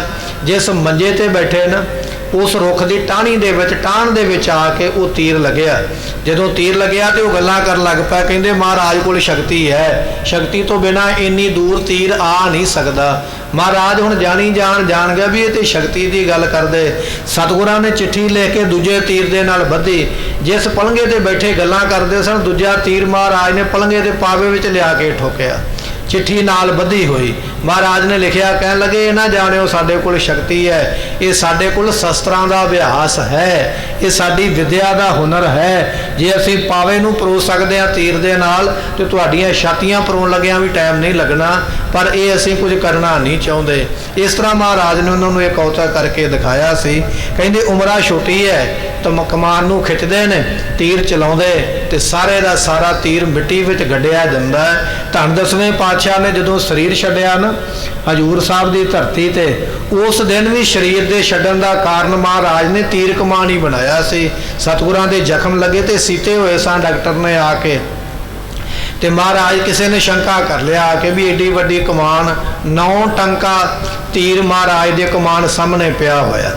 ਜਿਸ ਤਰ੍ਹਾਂ ਆਪਾਂ ਇੱਕ ਹੱਥ ਦੇ ਨਾਲ 2.5 ਕੁਆਂਟਲ ਭਾਰ ਚੁੱਕ ਲਈਏ, ਖਿੱਚ ਲਈਏ, ਇੰਨਾ ਜ਼ੋਰ ਹੋਵੇ ਤੇ ਫਿਰ ਉਹ ਤੀਰ ਚੱਲਦਾ। 9 ਟੰਕਾ ਕਮਾਨ ਉਸ ਨੂੰ ਕਿਹਾ ਜਾਂਦਾ। 2.5 ਕੁਆਂਟਲ ਕਹਿਣਾ ਸੌਖੀ ਬਾਤ ਨਹੀਂ ਹੈ। ਇੰਨਾ ਬਲ ਇੱਕ ਹੱਥ ਵਿੱਚ ਹੋਵੇ ਤਾਂ, ਤੇ ਦੋਵਾਂ ਹੱਥਾਂ ਦਾ ਬਲ ਜੋੜ ਲਈਏ ਕਿੰਨਾ ਬਣ ਜਾਂਦਾ। ਐਡੀ ਵੱਡੀ ਕਮਾਨ ਵੇਖ ਕੇ ਕਿਸੇ ਦੇ ਮਨ ਵਿੱਚ ਸ਼ੱਕ ਪੈ ਗਿਆ ਵੀ ਇਹ ਤੇ ਮਹਾਰਾਜ ਨੇ ਵਿਖਾਵੇ ਵਾਸਤੇ ਰੱਖੀ ਹੈ। ਮਹਾਰਾਜ ਜਾਣ ਗਏ, ਕਹਿੰਦੇ ਲਿਆਓ ਭਾਈ ਇਹਦਾ ਸ਼ੰਕਾ ਦੇ ਦੂਰ ਕਰੀਏ। ਇੱਕ ਨਹੀਂ ਕਈ ਤੀਰ ਮਹਾਰਾਜ ਨੇ ਖਿੱਚ ਕੇ ਚਲਾਏ। ਉਹ ਜਿਹੜੇ ਟਾਂਕੇ ਲੱਗੇ ਸਨ ਉਹ ਟੁੱਟ ਗਏ। ਇਸ ਤਰ੍ਹਾਂ ਫਿਰ ਉਹ ਜ਼ਖਮ ਅੱਗੇ ਵੱਧ ਗਿਆ। ਇਹ ਲੰਮੀ ਵਿਚਾਰ ਅੱਗੇ ਜਾ ਕੇ ਆਪਾਂ ਇਤਿਹਾਸ ਸਰਵਨ ਕਰ ਲੈਣਾ ਹੈ। ਕੇਵਲ ਉਦਾਹਰਨ ਤਾਂ ਦਿੱਤੀ ਹੈ ਕਿ ਮਹਾਰਾਜ ਜੀ ਛੋਟੀ ਉਮਰਾਂ ਦੇ ਵਿੱਚ ਵੱਡੇ ਕੌਤਕ ਕਰਨ ਦੀ ਸਮਰੱਥਾ ਰੱਖਦੇ ਹਨ। ਬਾਰ ਬਰਕਸ ਧਰੈ। ਸਤਿਗੁਰੂ ਪਾਤਸ਼ਾਹ ਜੀ ਵਾਰ ਕਸਰਤ ਕਰਦੇ ਨੇ, ਕਸਰਤ ਨਹੀਂ ਕਦੇ ਵੀ ਛੱਡਦੇ। ਸ਼ਸਤਰ ਦੀ ਵਿਦਿਆ ਵੀ ਕਮਾਉਂਦੇ ਨੇ, ਸਰੀਰ ਦੀ ਕਸਰਤ ਵੀ ਕਰਦੇ ਨੇ। ਕਿਸੇ ਟਾਈਮ ਜੰਗ ਦੇ ਵਿੱਚ ਇਹੋ ਜਿਹਾ ਸਮਾਂ ਬਣ ਜਾਂਦਾ, ਸ਼ਸਤਰ ਕੋਲ ਨਾ ਵੀ ਹੋਵੇ ਤੇ ਸਰੀਰ ਦਾ ਬਲ ਕੰਮ ਦਿੰਦਾ ਹੈ, ਕਮਜ਼ੋਰ ਨਹੀਂ ਪੈਣਾ ਚਾਹੀਦਾ। ਅੱਜ ਸਾਡੇ ਕੋਲ ਨਾ ਸ਼ਸਤਰ ਵਿਦਿਆ ਰਹਿ ਗਈ ਹੈ, ਨਾ ਸਰੀਰ ਦੀ ਕਸਰਤ ਰਹਿ ਗਈ ਹੈ। ਬੜਾ ਮਾੜਾ ਜਿਹਾ ਸਰੀਰ ਹੋ ਗਿਆ, ਜਿਹੜਾ ਮਰਜ਼ੀ ਕੁੱਟ ਮਾਰ ਕੇ ਚਲਾ ਜਾਵੇ। ਪਰ ਪਾਤਸ਼ਾਹ ਜੀ ਆਉਣ ਵਾਲੇ ਸਮੇਂ ਦੀ ਪਹਿਲਾਂ ਹੀ ਤਿਆਰੀ ਕਰਦੇ ਪਏ, ਰੋਜ਼ ਕਸਰਤ ਕਰਦੇ ਹਨ। ਦੂਰ ਦਰਾਜੀ ਤੀਰ ਪ੍ਰਹਰ ਮਹਾਰਾਜ ਦੇ ਚੱਲੇ ਹੋਏ ਤੀਰ ਗੁਰਮੁਖੋ ਬੜੀ ਬੜੀ ਦੂਰ ਜਾ ਕੇ ਪਹੁੰਚਦੇ ਨੇ। ਧਰੈ ਨਿਸ਼ਾਨਾ ਤੱਕ ਤੱਕ ਮਰ ਤੱਕ ਕੇ ਨਿਸ਼ਾਨੇ ਨੂੰ ਵਾਰ-ਵਾਰ ਤੀਰ ਚਲਾ ਚਲਾ ਕੇ ਚਲਾਉਂਦੇ ਹਨ। ਰੋਜ਼ ਪ੍ਰਤਾਪ ਸਰੀਰ ਆਨੰਦ ਆਪਣੇ ਸਰੀਰ ਦਾ ਬਲ, ਆਪਣਾ ਪ੍ਰਤਾਪ ਤੇ ਸਰੀਰ ਦੀ ਮਹਾਰਾਜ ਦੀ ਡੀਲ ਡੌਲ ਵੱਧਦੀ ਪੜੀ, ਬੜੇ ਆਨੰਦ ਦੇ ਸਮੇਤ ਪਾਤਸ਼ਾਹ ਰਹਿੰਦੇ ਹਨ। ਦਿਨ ਪ੍ਰਤ ਚਾਰੋਂ ਵਧੈ ਬਲੰਦ ਇਹ ਰੋਜ਼ ਦਾ ਰੋਜ਼ ਵੱਧਦਾ, ਸਰੀਰ ਦੀ ਤਾਕਤ ਵੀ ਰੋਜ਼ ਵੱਧਦੀ ਹੈ। ਇਸੇ ਤਰ੍ਹਾਂ ਪ੍ਰਤਾਪ ਵੀ ਰੋਜ਼ ਵੱਧਦਾ ਹੈ, ਮਹਾਰਾਜ ਦਾ ਸਰੀਰ ਵੀ ਰੋਜ਼ ਵੱਧਦਾ ਹੈ, ਆਨੰਦ ਦੇ ਵਿੱਚ ਵੀ ਰੋਜ਼ ਹੀ ਵਾਧਾ ਹੁੰਦਾ ਹੈ। ਕਿਉਂਕਿ ਇੱਕੇ ਦਿਨ ਕੋਈ ਚੀਜ਼ ਨਹੀਂ ਵੱਧਦੀ ਹੈ। ਸਰੀਰ ਵੀ ਵਧਦਿਆਂ ਵਧਦਿਆਂ ਟਾਈਮ ਲੱਗਦਾ, ਬਲ ਵੀ ਵਧਦਿਆਂ ਵਧਦਿਆਂ ਟਾਈਮ ਲੱਗਦਾ। ਇਹ ਮਹਾਰਾਜ ਦੇ ਸਰੀਰ ਵਿੱਚ ਵਾਧਾ ਹੁੰਦਾ ਹੈ। ਜਿਤਕ ਸੰਬੰਧੀ ਪ੍ਰੇਮ ਕਰਨ ਜਿੰਨੇ ਤੇ ਕੋ ਸੰਬੰਧੀ ਮਹਾਰਾਜ ਦੇ ਨਾਲ ਪ੍ਰੇਮ ਕਰਦੇ ਹਨ, ਸੋ ਸਭ ਆਏ ਹਰਖ ਧਰਨ ਤੇ ਸਾਰੇ ਸਾਖ ਸੰਬੰਧੀ ਰਿਸ਼ਤੇਦਾਰ ਵੀ ਆਉਂਦੇ ਮਹਾਰਾਜ ਨੂੰ ਦੇਖਦੇ ਹਨ, ਖੁਸ਼ ਹੁੰਦੇ ਹਨ। ਗੁਰ ਹਰਗੋਬਿੰਦ ਜੀ ਕੀ ਤਨਿਆ ਗੁਰੂ ਹਰਗੋਬਿੰਦ ਪਾਤਸ਼ਾਹ ਦੀ ਪੁੱਤਰੀ, ਨਾਮ ਹੈ ਬੀਬੀ ਵੀਰੋ ਜੀ। ਉਹਦਾ ਇਤਿਹਾਸ ਆਪਾਂ ਪਿੱਛੇ ਸਰਵਣ ਕੀਤਾ ਹੈ। ਬੀਬੀ ਵੀਰੋ ਨਾਮ ਸੁਭਨਿਆ ਇਹਨਾਂ ਦਾ ਨਾਮ ਬੀਬੀ ਵੀਰੋ, ਬਾਬਾ ਗੁਰਦਿੱਤਾ ਜੀਆਂ ਦੀ ਭੈਣ, ਗੁਰੂ ਤੇਗ ਬਹਾਦਰ ਪਾਤਸ਼ਾਹ ਦੀ ਭੈਣ, ਧੰਨ ਗੁਰੂ ਗੋਬਿੰਦ ਸਿੰਘ ਮਹਾਰਾਜ ਦੇ ਭੂਆ ਜੀ ਲੱਗਦੇ ਬੀਬੀ ਵੀਰੋ ਜੀ, ਜੋ ਗੁਰੂ ਹਰਗੋਬਿੰਦ ਪਾਤਸ਼ਾਹ ਦੀ ਪੁੱਤਰੀ ਹਨ। ਜਿਸਕੇ ਉਪਜੇ ਨੰਦਨ ਪੰਚ ਇਹਦੇ 5 ਪੁੱਤਰ ਪੈਦਾ ਹੋਏ। ਸਤਿਗੁਰੂ ਪਾਤਸ਼ਾਹ ਨੇ ਇਸ ਨੂੰ ਵਿਆਹਿਆ ਸੀਗਾ। ਧੰਨ ਗੁਰੂ ਹਰਗੋਬਿੰਦ ਪਾਤਸ਼ਾਹ ਮਹਾਰਾਜ ਜੀਆਂ ਨੇ ਝਬਾਲ ਦੀ ਧਰਤੀ ਤੇ ਸੋ ਇਹਦੇ ਆਨੰਦ ਕਾਰਜ ਫੇਰੇ ਮਹਾਰਾਜ ਨੇ ਕਰਵਾਏ ਸਨ ਬੀਬੀ ਵੀਰੋ ਦੇ, ਅਤੇ ਇਹਦੇ ਘਰ ਵਿੱਚ ਫਿਰ 5 ਪੁੱਤਰ ਅੱਗੇ ਪੈਦਾ ਹੋਏ ਸਨ। ਮਹਾਵੀਰ ਗੁਣਗਾਨ ਜਨ ਪਰ ਸੰਚ ਇਹ 5 ਭਰਾ ਬੜੇ ਬੜੇ ਸੂਰਮੇ ਨਿਕਲੇ, ਸਰੀਰ ਕਰਕੇ ਤਗੜੇ ਤੇ ਬੜੇ ਵੱਡੇ ਸੂਰਮੇ ਹੋਏ ਹਨ। ਜਬ ਦਸਤਾਰ ਗੁਰੂ ਜਦੋਂ ਬੰਦਵਾਈ ਮਹਾਰਾਜ ਨੇ ਦਸਤਾਰ ਬਣਾਈ ਨਾ, ਪਿੱਛੇ ਆਪਾਂ ਇਤਿਹਾਸ ਇਹ ਪ੍ਰਸੰਗ ਬਚਨ ਸਰਵਣ ਕੀਤਾ, ਨਿੱਕੀਆਂ ਨਿੱਕੀਆਂ ਗੱਲਾਂ ਬੜੀ ਵੱਡੀ ਜਾਣਕਾਰੀ ਸਾਨੂੰ ਦਿੰਦੀਆਂ। ਇਤਿਹਾਸ ਦੇ ਬਚਨ ਸਾਨੂੰ ਕਿਤੇ ਨਹੀਂ ਸੁਣਨ ਵਾਸਤੇ ਇਸ ਤਰ੍ਹਾਂ ਮਿਲਦੇ, ਇੰਨਾ ਬਰੀਕੀ ਵਿੱਚ ਇਤਿਹਾਸ ਆਪਾਂ ਨੂੰ ਪ੍ਰਾਪਤ ਹੁੰਦਾ ਪਿਆ। ਜਦੋਂ ਮਹਾਰਾਜ ਦੇ ਸਿਰ ਤੇ ਪਿੱਛੇ ਆਪਾਂ ਪ੍ਰਸੰਗ ਬਚਨ ਸਰਵਣ ਕੀਤੇ ਸਨ ਵੀ ਜਦੋਂ ਮਹਾਰਾਜ ਦੇ ਸਿਰ ਤੇ ਦਸਤਾਰ ਬੰਦੀ ਹੋਈ ਹੈ, ਤਬ ਕੇ ਆਨ ਰਹੇ ਸ਼ਰਨਾਈ ਇਹ ਮਹਾਰਾਜ ਦੀ ਸ਼ਰਨ ਵਿੱਚ ਆ ਗਏ। ਭਰਾ ਹੀ ਲੱਗਦੇ ਨਾ, ਭੂਆ ਦੇ ਪੁੱਤ ਭਰਾ ਹੀ ਹੋਏ। ਇਹ 5 ਭਰਾ ਮਹਾਰਾਜ ਦੇ ਕੋਲ ਹੀ ਆ ਗਏ, ਕਹਿਣ ਲੱਗੇ ਮਹਾਰਾਜ ਸਾਨੂੰ ਤੁਹਾਡੇ ਲੱਛਣਾਂ ਤੋਂ ਲੱਗਦਾ ਵੀ ਟੇਕੇ ਤੇ ਤੁਸੀਂ ਵੀ ਬੈਠਣਾ ਨਹੀਂ, ਜੰਗ ਜੋਤੇ ਤੁਸੀਂ ਵੀ ਕਰੋਗੇ, ਅਸੀਂ ਵੀ ਬੜੀ ਸ਼ਸਤਰ ਵਿਦਿਆ ਸਿੱਖੀ ਹੈ, ਸਾਨੂੰ ਵੀ ਨਾਲ ਹੀ ਰੱਖੋ, ਆਪਾਂ ਮਿਲ ਕੇ ਹੀ ਦੁਸ਼ਮਣ ਦਾ ਖਾਤਮਾ ਕਰਾਂਗੇ। ਇਸ ਤਰ੍ਹਾਂ ਕਹਿਣ ਲੱਗੇ ਵੀ ਇਹਨਾਂ ਦੇ ਮਨ ਵਿੱਚ ਵੀ ਗੁੱਸਾ ਹੈ ਵੀ ਸਾਡੇ ਮਾਮੇ ਨੂੰ ਗੁਰੂ ਤੇਗ ਬਹਾਦਰ ਪਾਤਸ਼ਾਹ ਜੀਆਂ ਨੂੰ ਸ਼ਹੀਦ ਕੀਤਾ ਸਮੇਂ ਦੀ ਸਰਕਾਰ ਨੇ, ਇਸ ਕਰਕੇ ਮਹਾਰਾਜ ਦੇ ਕੋਲ ਆ ਗਏ, ਕਹਿਣ ਲੱਗੇ ਪਾਤਸ਼ਾਹ ਸਾਨੂੰ ਨਾਲ ਰੱਖਣਾ ਕਰੋ। ਪ੍ਰਭੂ ਕਿਰਪਾਲ ਹੋਏ ਢਿਗ ਰੱਖੇ ਸਤਿਗੁਰੂ ਖੁਸ਼ ਹੋ ਗਿਆ, ਕਹਿਣ ਲੱਗੇ ਆਓ ਭਾਈ, ਭਰਾਵਾਂ ਦੇ ਤੇ ਮਾਣ ਹੀ ਹੁੰਦਾ ਨਾ, ਤੁਸੀਂ ਭਰਾ ਹੋ, ਸਾਡੇ ਆਪਣੇ ਹੋ, ਸਾਡੇ ਕੋਲ ਆਇਓ ਤੇ ਹੋਰ ਕੀ ਚਾਹੀਦਾ। ਖੁਸ਼ ਹੋ ਕੇ ਮਹਾਰਾਜ ਨੇ 5 ਭਰਾ ਆਪਣੇ ਨਾਲ ਰੱਖ ਲਏ ਹਨ। ਸ਼ਸਤਰਨ ਵਿਦਿਆ ਮੈਂ ਅਵਿਲਾਖੇ ਇਹਨਾਂ ਨੂੰ ਮਹਾਰਾਜ ਨੇ ਆਖਿਆ ਵੀ ਸ਼ਸਤਰਾਂ ਦੀ ਵਿਦਿਆ ਵੱਧ ਤੋਂ ਵੱਧ ਸਿੱਖਿਆ ਕਰੋ, ਕਮਾਇਆ ਕਰੋ, ਆਉਣ ਵਾਲਾ ਸਮਾਂ ਜੰਗ ਯੁੱਧ ਦਾ ਪੈਣਾ ਤੇ ਸ਼ਸਤਰਾਂ ਤੋਂ ਬਿਨਾ ਇਹ ਕੋਈ ਗੱਲ ਬੰਨੀ ਨਹੀਂ ਹੈ, ਇਸ ਕਰਕੇ ਸ਼ਸਤਰਾਂ ਦਾ ਅਭਿਆਸ ਜ਼ਰੂਰ ਕਰਨਾ ਹੈ। ਸੂਰਜਮਲ ਕੇ ਨੰਦਨ ਦੋਏ ਸਤਿਗੁਰੂ ਪਾਤਸ਼ਾਹ ਜੀਆਂ ਦੇ ਕੋਲ ਸੂਰਜਮਲ ਮਹਾਰਾਜ ਜੀਆਂ ਦੇ ਚਾਚਾ ਜੀ ਲੱਗਦੇ, ਧੰਨ ਗੁਰੂ ਗੋਬਿੰਦ ਸਿੰਘ ਮਹਾਰਾਜ ਜੀਆਂ ਦੇ ਸੂਰਜਮਲ ਚਾਚਾ ਜੀ ਲੱਗਦੇ, ਗੁਰੂ ਤੇਗ ਬਹਾਦਰ ਪਾਤਸ਼ਾਹ ਦੇ ਭਰਾ ਲੱਗਦੇ, ਜਾਂ ਆਪਾਂ ਇਸ ਤਰ੍ਹਾਂ ਕਹਿ ਲਈਏ ਤਾਇਆ ਜੀ ਲੱਗਦੇ, ਕਿਉਂਕਿ ਗੁਰੂ ਤੇਗ ਬਹਾਦਰ ਪਾਤਸ਼ਾਹ ਸਾਰਿਆਂ ਤੋਂ ਛੋਟੇ ਸਨ ਤੇ ਸੂਰਜਮਲ ਵੱਡਾ ਸੀ ਮਹਾਰਾਜ ਤੋਂ। ਇਸ ਕਰਕੇ ਇਹ ਜਿਹੜਾ ਸੂਰਜਮਲ ਹੈ ਗੁਰੂ ਗੋਬਿੰਦ ਸਿੰਘ ਮਹਾਰਾਜ ਜੀਆਂ ਦੇ ਤਾਇਆ ਜੀ ਲੱਗਦੇ। ਇਹਦੇ 2 ਪੁੱਤਰ ਸਨ। ਜਦੋਂ ਉਹਨਾਂ ਨੂੰ ਪਤਾ ਲੱਗਾ ਵੀ ਮਹਾਰਾਜ ਸਾਹਿਬ ਜੀ ਦੇ ਕੋਲ ਭੂਆ ਦੇ ਪੁੱਤਰ ਰਹਿਣ ਵਾਸਤੇ ਆਏ ਤੇ ਰੱਖ ਲੈ, ਇਹ ਵੀ ਆ ਗਿਆ ਮਹਾਰਾਜ ਦੇ ਕੋਲ, ਕਹਿਣ ਲੱਗੇ ਮਹਾਰਾਜ ਆਪਣਾ ਤੇ ਖਾਨਦਾਨ ਹੀ ਇੱਕ ਹੈ, ਇੱਕੇ ਦਾਦੇ ਦੀ ਆਪਾਂ ਔਲਾਦ ਆ, ਸਾਨੂੰ ਵੀ ਆਪਣੇ ਨਾਲ ਹੀ ਰੱਖਣਾ ਕਰੋ। ਗੁਰ ਸਮੀਪ ਰਹਿ ਗਏ ਲਗ ਸੋਏ ਇਹ ਵੀ ਸਤਿਗੁਰਾਂ ਦੇ ਕੋਲ ਉਸ ਵੇਲੇ ਰਹਿਣ ਲੱਗ ਪਏ ਹਨ। ਕਬ ਕਬ ਕੀਰਤਪੁਰ ਮੈਂ ਜਾਏ ਕਿਉਂਕਿ ਸੂਰਜਮਲ ਦਾ ਪਰਿਵਾਰ ਕਦੇ ਕਦੇ ਕੀਰਤਪੁਰ ਸਾਹਿਬ ਜਾਂਦਾ, ਕਿਉਂਕਿ ਪੱਕੀ ਰਹਿائش ਰਹਿਣਾ ਸਹਿਣਾ ਕੀਰਤਪੁਰ ਸਾਹਿਬ ਦੇ ਵਿੱਚ ਹੀ ਉਹਨਾਂ ਨੇ ਰੱਖਿਆ ਸੀ। ਗੁਰੂ ਹਰਗੋਬਿੰਦ ਪਾਤਸ਼ਾਹ ਮਹਾਰਾਜ ਜੀਆਂ ਦੇ ਸੱਚਖੰਡ ਜਾਣ ਤੋਂ ਮਗਰੋਂ ਸਾਰਾ ਪਰਿਵਾਰ ਕੀਰਤਪੁਰ ਸਾਹਿਬ ਹੀ ਰਹਿੰਦਾ। ਸੂਰਜਮਲ ਵੀ ਇੱਥੇ ਹੀ ਰਹਿੰਦਾ, ਪਰਿਵਾਰ ਵੀ ਇੱਥੇ ਰਹਿੰਦਾ। ਇਹ ਦੋਨੇ ਭਰਾ ਕਦੇ ਅਨੰਦਪੁਰ ਸਾਹਿਬ ਆ ਜਾਂਦੇ, ਕਦੇ ਕੀਰਤਪੁਰ ਸਾਹਿਬ ਚਲੇ ਜਾਂਦੇ ਹਨ। ਪਹੁੰਚੇ ਰਹੇ ਆਨੰਦਪੁਰ ਥਾਏ ਤੇ ਫਿਰ ਅਨੰਦਪੁਰ ਸਾਹਿਬ ਦੇ ਵਿੱਚ ਤੇ ਆਨੰਦ ਹੀ ਆਨੰਦ ਨੇ ਨਾ, ਖੁਸ਼ੀਆਂ ਬੜੀਆਂ, ਇੱਥੇ ਆ ਕੇ ਜੀ ਬੜਾ ਲੱਗਦਾ, ਮਨ ਬੜਾ ਲੱਗਦਾ। ਇਹ ਦੋਨੇ ਭਰਾ ਬਹੁਤਾ ਸਮਾਂ ਇੱਥੇ ਰਹਿੰਦੇ ਹਨ। ਕਿਤੇ ਸਿੱਖ ਸੇਵਕ ਢਿਗ ਰਹੇ ਹੋਰ ਵੀ ਬੇਅੰਤ ਸੰਗਤਾਂ ਸਿੱਖ ਮਹਾਰਾਜ ਦੇ ਕੋਲ ਰਹਿੰਦੇ। ਪਿੱਛੇ ਆਪਾਂ ਇਤਿਹਾਸ ਵਿੱਚ ਬਚਨ ਸਰਵਣ ਕੀਤਾ ਵੀ ਅਬਦੁਲ ਖਾਨ ਨਾਮ ਦਾ ਦਰੋਗਾ ਜਿਸ ਦੀ ਕੈਦ ਵਿੱਚ ਗੁਰੂ ਤੇਗ ਬਹਾਦਰ ਪਾਤਸ਼ਾਹ ਰਹੇ, ਜਿਹਨੂੰ ਜ਼ਿੰਮੇਵਾਰੀ ਦਿੱਤੀ ਸੀ ਕੈਦ ਵਿੱਚ ਰੱਖਣ ਦੀ, ਇਹ ਵੀ ਮਹਾਰਾਜ ਦਾ ਸ਼ਰਧਾਲੂ ਬਣ ਗਿਆ ਸੀ ਗੁਰੂ ਤੇਗ ਬਹਾਦਰ ਪਾਤਸ਼ਾਹ ਜੀਆਂ ਦਾ।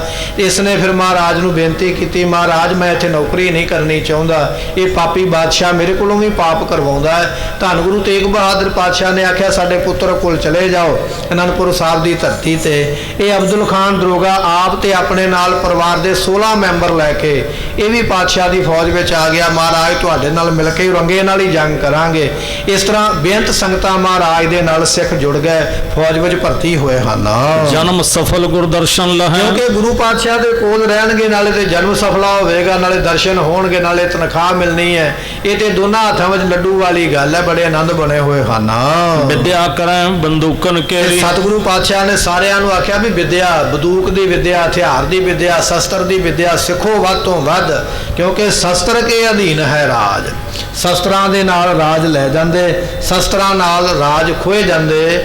ਸੋ ਇਹ ਸ਼ਸਤਰਾਂ ਤੋਂ ਬਿਨਾਂ, ਹਥਿਆਰਾਂ ਤੋਂ ਬਿਨਾਂ ਕੁਝ ਨਹੀਂ ਹੈ।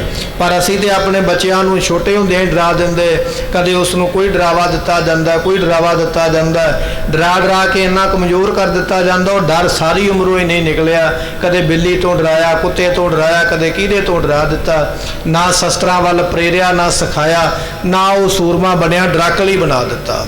ਸੋ ਮਹਾਰਾਜ ਨੇ ਆਖਿਆ ਵੀ ਸ਼ਸਤਰ ਵਿਦਿਆ ਸਿੱਖੋ, ਸ਼ਸਤਰਾਂ ਨਾਲ ਪਿਆਰ ਕਰੋ, ਸ਼ਸਤਰ ਨਾਲ ਲੁੱਟ ਖੋਹ ਨਹੀਂ ਕਰਨੀ, ਕਿਸੇ ਨੂੰ ਦੁੱਖ ਨਹੀਂ ਦੇਣਾ, ਕਿਸੇ ਨੂੰ ਦਬਾਉਣਾ ਨਹੀਂ, ਪਰ ਆਪਣੀ ਰਾਖੀ ਜ਼ਰੂਰ ਕਰਨੀ ਹੈ। ਅੱਜ ਤੁਸੀਂ ਦੇਖਦੇ ਪਏ ਨਾ ਅਫਗਾਨਿਸਤਾਨ ਵਿੱਚ ਕੀ ਹੁੰਦਾ ਪਿਆ। ਸਾਰਿਆਂ ਤੋਂ ਵੱਡੀ ਪਾਵਰ ਅਮਰੀਕਾ ਵਰਗੇ ਦੇਸ਼ ਦੀਆਂ ਗੁੱਡੀਆਂ ਲਵਾ ਛੱਡੀਆਂ, ਭਾਵੇਂ ਉਹ ਪੜ੍ਹੇ ਲਿਖੇ ਨਹੀਂ, ਘੱਟ ਪੜ੍ਹੇ ਨੇ, ਚੰਗੇ ਘਰ ਨਹੀਂ, ਚੰਗੀ ਵਿਦਿਆ ਨਹੀਂ, ਪਰ ਹਥਿਆਰ ਨੂੰ ਕਦੇ ਵੀ ਉਹਨਾਂ ਨੇ ਆਪਣੇ ਤੋਂ ਦੂਰ ਨਹੀਂ ਕੀਤਾ। ਉਹਦੀ ਬਦੌਲਤ ਉਹ ਆਪਣੇ ਇਲਾਕੇ ਵਿੱਚ ਅੱਜ ਵੀ ਉਹ ਦਮ ਰੱਖਦੇ, ਲੜਦੇ ਪਏ, ਚੰਗਾ ਕਰਦੇ ਪਏ, ਭਾਵੇਂ ਮਾੜਾ ਕਰਦੇ ਪਏ, ਪਰ ਸ਼ਸਤਰ ਹਥਿਆਰ ਉਹਨਾਂ ਦੇ ਕੋਲ ਬੜੇ ਮਜ਼ਬੂਤ ਨੇ ਅਤੇ ਇਸੇ ਤਰ੍ਹਾਂ ਉਹ ਜੰਗ ਯੁੱਧ ਕਰਦੇ ਪਏ। ਕਦੇ ਸਮਾਂ ਸੀ ਸਾਡੇ ਵੱਡੇ ਵਡੇਰਿਆਂ ਨੇ ਉਹਨਾਂ ਦੀਆਂ ਗੋਡੀਆਂ ਲਵਾ ਛੱਡੀਆਂ ਸੀ, ਜਦੋਂ ਕਿਤੇ ਖਾਲਸੇ ਦਾ ਪੂਰਾ ਬੋਲਬਾਣਾ ਸੀ ਨਾ, ਉਦੋਂ ਇਹਨਾਂ ਪਠਾਨਾਂ ਨੂੰ ਹਰੀ ਸਿੰਘ ਨਲੂਏ ਵਰਗੇ ਨੇ ਬੀਬੀਆਂ ਦੀਆਂ ਸਲਵਾਰਾਂ ਪਾਉਣ ਵਾਸਤੇ ਮਜਬੂਰ ਕਰ ਦਿੱਤਾ ਸੀ। ਜਾਨ ਬਚਾਉਣ ਵਾਸਤੇ ਜਨਾਨੀਆਂ ਦੀਆਂ ਸਲਵਾਰਾਂ ਪਾ ਕੇ ਲੁਕੇ ਰਹਿੰਦੇ ਸਨ ਵੀ ਨਲੂਆ ਨਾ ਆ ਜਾਵੇ। ਇੰਨਾ ਡਰ ਸਾਡੇ ਸਰਦਾਰਾਂ ਦਾ ਇਹਨਾਂ ਉੱਪਰ ਬਣਿਆ। ਅੱਜ ਵੀ ਉਹ ਪਠਾਣੀ ਸਲਵਾਰਾਂ ਰਾਸ਼ੇ ਜਿਹੜੇ ਕੰਬਲ ਵੇਚਣ ਵਾਸਤੇ ਆਉਂਦੇ ਪਾਈ ਫਿਰਦੇ, ਤੇ ਸਾਡੇ ਵੀ ਨੌਜਵਾਨ ਅੱਜ ਕੱਲ੍ਹ ਪਾਉਣ ਲੱਗ ਪਏ, ਉਹਨਾਂ ਵਿੱਚ ਵੀ ਇਹ ਰਿਵਾਜ ਆ ਗਿਆ। ਅਸੀਂ ਪਵਾਈਆਂ ਸੀ, ਉਹਨਾਂ ਨੇ ਮੌਤ ਤੋਂ ਡਰਦਿਆਂ ਪਾਈਆਂ। ਜਿਵੇਂ ਅੱਜ ਆਪਾਂ ਵੇਖਦੇ ਪਏ ਨਾ ਲੋਕ ਡਿੱਗਦੇ ਪਏ, ਉਹਨਾਂ ਤੋਂ ਡਰਦਿਆਂ ਜਹਾਜ਼ ਤੋਂ ਕਈ ਡਿੱਗ ਕੇ ਮਰੇ, ਅੱਜ ਕੱਲ੍ਹ ਖਬਰਾਂ ਆ ਰਹੀਆਂ। ਉਦੋਂ ਇਹ ਡਰ ਉਹਨਾਂ ਦੇ ਮਨ ਵਿੱਚ ਸੀਗਾ, ਖਾਲਸੇ ਕੋਲੋਂ ਡਰ ਕੇ ਆਪਣੀ ਜਾਨ ਬਚਾਉਂਦੇ, ਬੁਰਕੇ ਪਾ ਲੈਂਦੇ। ਸਾਡੇ ਵੱਡੇ ਵਡੇਰਿਆਂ ਦੀ ਬੜੀ ਬਹਾਦਰੀ ਹੈ, ਬੜੇ ਸੂਰਮੇ ਸਨ। ਖਾਣ ਵਾਸਤੇ ਪ੍ਰਸ਼ਾਦਾ ਲੰਗਰ ਵਿੱਚ ਇੱਕ ਵਾਰੀ ਬਣਦਾ ਹੈ। ਤਲਵਾਰ ਦੇ ਨਾਲ ਇੰਨਾ ਪਿਆਰ ਸੀ ਵੀ ਪਠਾਨ ਦੇ ਪਠਾਨਾਂ ਨੂੰ ਉਹਨਾਂ ਦੇ ਘਰੇ ਜਾ ਕੇ ਉਹਨਾਂ ਨੂੰ ਦਬਲਿਆ, ਇਹੋ ਜਿਹਾ ਉਹਨਾਂ ਦੀ ਛਾਤੀ ਤੇ ਝੰਡੇ ਗੱਡ ਛੱਡੇ। ਐਸੀ ਬਹਾਦਰ ਕੌਮ ਮਹਾਰਾਜ ਨੇ ਪੈਦਾ ਕੀਤੀ। ਆਖਿਆ ਸ਼ਸਤਰਾਂ ਦੇ ਨਾਲ ਪਿਆਰ ਰੱਖੋ, ਚੜ੍ਹਦੀ ਕਲਾ ਰਵੇਗੀ। ਇਹ ਮਹਾਰਾਜ ਦੇ ਬਚਨ ਸਨ।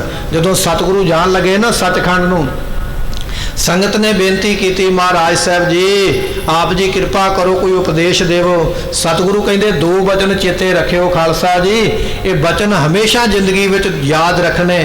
ਇਹ ਸਾਡੇ ਅਖੀਰਲੇ ਬਚਨ ਨੇ, ਨਿਚੋੜ ਹੈ। ਮਹਾਰਾਜ ਹੁਕਮ ਕਰੋ ਕਿਹੜੇ ਬਚਨ ਨੇ। ਪਾਤਸ਼ਾਹ ਕਹਿਣ ਲੱਗੇ ਕਿ ਬਾਣੀ ਦਾ ਸੰਗ ਨਾ ਛੱਡਿਓ, ਨਿਤਨੇਮ ਨਾ ਕਦੇ ਛੱਡਿਓ, ਅੰਮ੍ਰਿਤ ਵੇਲਾ ਕਦੇ ਨਾ ਛੱਡਿਓ, ਨਿਤਨੇਮ ਗੁਰਬਾਣੀ ਨਾਲ ਜੁੜੇ ਰਹੋ। ਇਹ ਸਾਡਾ ਪਹਿਲਾ ਬਚਨ ਹੈ। ਦੂਜਾ ਬਚਨ ਇਹ ਹੈ, ਕਦੇ ਸ਼ਸਤਰ ਦਾ ਵਸਾਹ ਨਾ ਕਰਿਓ, ਸ਼ਸਤਰਾਂ ਦੀ ਕਮਾਈ ਰੋਜ਼ ਕਰਿਓ, ਜੰਗ ਅਭਿਆਸ ਰੋਜ਼ ਕਰਿਓ, ਸ਼ਸਤਰਾਂ ਦੀ ਪੂਜਾ ਕਰਿਓ, ਸਿਖਲਾਈ ਸਿੱਖਿਓ। ਦੁਨੀਆ ਦੀ ਕੋਈ ਕੌਮ ਤੁਹਾਡੇ ਤੇ ਰਾਜ ਨਹੀਂ ਕਰ ਸਕੇਗੀ, ਤੁਸੀਂ ਦੁਨੀਆ ਤੇ ਰਾਜ ਕਰੋਗੇ। ਪਰ ਇਹ ਤਾਂ ਹੋਵੇਗਾ ਜੇ ਸਾਡੇ ਦੋਨੇ ਬਚਨ ਚੇਤੇ ਰੱਖੋਗੇ। ਐਸੀ ਦਾਤ ਅਸੀਂ ਤੁਹਾਨੂੰ ਦੇ ਕੇ ਚੱਲੇ ਆ। ਪਰ ਖਾਲਸਾ ਜੀ ਅੱਜ ਹਾਲਤ ਉਲਟੀ ਹੈ। ਨਾ ਸਾਡੇ ਕੋਲ ਅੰਮ੍ਰਿਤ ਵੇਲਾ, ਨਾ ਸਾਡੇ ਕੋਲ ਨਿਤਨੇਮ, ਨਾ ਸਾਡੇ ਕੋਲ ਸ਼ਸਤਰ। ਕਿਰਪਾਨ ਪਾਉਂਦਿਆਂ ਡਰ ਲੱਗਦਾ, ਛੋਟੀ ਮੋਟੀ ਪਾ ਕੇ ਮਾੜਾ ਮੋਟਾ ਟਾਈਮ ਪਾਸ ਜਿਆ ਕਰਦੇ। ਜੇ ਸਾਨੂੰ ਕੋਈ ਦਬਾਉਂਦਾ ਅਸੀਂ ਧਰਨਾ ਲਾ ਕੇ ਬੈਠ ਜਾਂਦੇ। ਇਹ ਧਰਨੇ ਧੁਰਨੇ ਲਾਉਣੇ ਤੇ ਕਮਜ਼ੋਰ ਲੋਕਾਂ ਦਾ ਕੰਮ ਹੈ, ਵੀ ਧਰਨਾ ਲਾ ਕੇ ਰੋਸ ਜ਼ਾਹਰ ਕਰਨਾ। ਪਰ ਸੂਰਮੇ ਜਿਹੜੇ ਨੇ ਉਹ ਤੇ ਹੱਕ ਲੈਂਦੇ ਨੇ, ਤੇ ਹੱਕ ਇੱਦਾਂ ਕੋਈ ਨਹੀਂ ਮਿਲਦੇ ਡੰਡੇ ਨਾਲ ਹੀ ਨੇ। क्योंकि विद्वानां ने लिखिया भी डंडा पीर है विगड़े तिगड़ियां दा, ये डंडा ही पीर हुंदा भुले होए। महाराज कहन लगे मूर्ख गंढ पवै मूहे मार, मूर्ख दे नाल जे मित्रता पाउणी है तो उहदा मूँह चपेड़ा नाल कुट छड्डो तो वह तुहानू जी जी करेगा। महाराज पिछे हटोगे तो शरारत करनों बाज नहीं आवेगा।